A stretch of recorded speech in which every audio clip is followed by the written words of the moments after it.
ನಾವು ಹೊರಟಿದ್ದೆ ಚಿತ್ರದುರ್ಗಕ್ಕೆ ಬಾಯ್ ಬಾಯ್ ಅಂತ ಹೇಳಿ ಹೊರಟಿ ನಾವೆಲ್ಲರೂ ಸೇರ್ಕೊಂಡು ಹೊರಟಿದ್ದೆ ಮಾರಿ ಕಡಿಮೆ ಡ್ಯಾಮ್ ನೋಡಕ್ಕೆ. ಯಾರ್ಯಾರು ಹೋಗ್ತಿದೀವಿ ಅಂದ್ರೆ ನಾನು, ನಮ್ಮ ಬರ್ಕತ್ತು, ನಮ್ಮ ಸಾದಿಕ್ ಬ್ರೋ ಹಾಗೂ ನಮ್ಮ ಉಮೇಶ್ ಅಣ್ಣ ಹಾಗೂ ನಮ್ಮ ಕಾಟಪ್ಪ. ಫೈನಲಿ ಆಗಿ ಮಾದಿ ಕಡಿಮೆ ಡ್ಯಾಮ್ ಹತ್ರ ಬಂದು ಇಳಿದ್ವಿ. ನಮ್ಮ ಅಮರ್ ಬ್ರೋ ನೋಡ್ರಿ ಅಲ್ಲೇ ಪಾತ್ರೆ ಎಲ್ಲ ತಂದು ರೆಡಿ ಮಾಡ್ಕೊಂಡು ಹೋಯ್ತಾ ಇದಾರೆ ಅಡಿಗೆ ಮಾಡಕ್ಕೆ. ನಮ್ದು ಬರೀ ವಿಡಿಯೋ ಮಾಡೋ ಕೆಲಸ ಅಷ್ಟೇ. ನಮ್ಮ ಜಾಕಿರಣ್ಣ ನಗ್ತಾ ಇದ್ದಾನೆ, ನನ್ನ ಮಗ ಏನು ಕೆಲಸ ಮಾಡಲ್ಲ, ಬರೀ ವಿಡಿಯೋ ಮಾಡ್ಕೊಂಡೆ ನಿಂತ್ಕೊಂಡ್ಬಿಡ್ತಾನಲ್ಲ ಅಂತ. ನಮ್ಮ ಸಾದಿಕ್ ಬೈ ನೋಡ್ರಿ ಬರೋ ಪಾತ್ರೆ ಎಲ್ಲ ಮನೆಯಿಂದ ತಾಂಬಂದ್ಬಿಟ್ಟಾರೆ, ತರಕಾರಿ ಎಲ್ಲ ಅಡಿಗೆ ಮಾಡಕ್ಕೆ. ಲೊಕೇಶನ್ ನೋಡ್ರಿ ಯಾವ ರೀತಿ ಇದೆ ಅಂದ್ರೆ 2 ಕಣ್ಣು ಸಾಲದು. ಇದು ಬಂದ್ಬಿಟ್ಟು ಮಾರಿ ಕಡಿಮೆ ಹಿಂಭಾಗ ಇರುತ್ತೆ. ನೀವು ಯಾರ್ಯಾರು ಪಾರ್ಟಿ ಮಾಡ್ಬೇಕಂದ್ರೆ ದಯವಿಟ್ಟು ಈ ಜಾಗಕ್ಕೆ ಹೋಗಿ, ಒಳ್ಳೆ ಲೊಕೇಶನ್ ಇದೆ.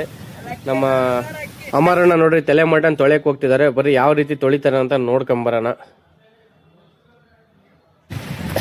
ಇಲ್ಲಿ ನೋಡ್ರಿ ಒಂದ್ ತಲೆ ಮಟನ್ ತೊಳೆಯಕ್ಕೆ 3 ಬಂದಾರೆ. ನಮ್ಮ ಅಮರಣ್ಣ ನೋಡ್ರಿ ಯಾವ ರೀತಿ ತೊಳಿತೈತಂತ. ಚಿತ್ರದುರ್ಗದಿಂದ ಬಂದು ಅರ್ಧ ಗಂಟೆ ಆಗಿಲ್ಲ, ಅಲ್ಲೇ ಉಮೇಶ್ ಅಣ್ಣ ಅವ್ರ ಮನೆಯವ್ರು ವಿಡಿಯೋ ಕಾಲ್ ಮಾಡಿಬಿಟ್ಟಿದ್ದಾರೆ. ಅದೇ ನಮ್ಮ ಉಮೇಶ್ ಅಣ್ಣ ಅವ್ರ ಮನೆಯವ್ರಿಗೆ ತೋರಿಸ್ತಿದ್ದಾರೆ ಮಟನ್ನ ನೋಡ್ರಿ ಯಾವ ರೀತಿ ತೊಳಿತಿದ್ದಾರೆ ಅಂತ. ಏನ್ರಿ ಜನ. ಓಕೆ ಬಾಯ್, ನೆಕ್ಸ್ಟ್ ವಿಡಿಯೋದಲ್ಲಿ ಸಿಗೋಣ ಅಂತ ಹೇಳ್ತಾ ಟಾಟಾ ಬಾಯ್ ಸಿ ಯು. ಹಾಗೆ ಫಾಲೋ ಮಾಡೋದು ಮಾತ್ರ ಮರಿಬೇಡಿ, ಯಾಕಂದ್ರೆ ನಾನು ನಿಮ್ಮ ಚಿತ್ರದುರ್ಗದ ಹುಡುಗ. ಓಕೆ ಬಾಯ್.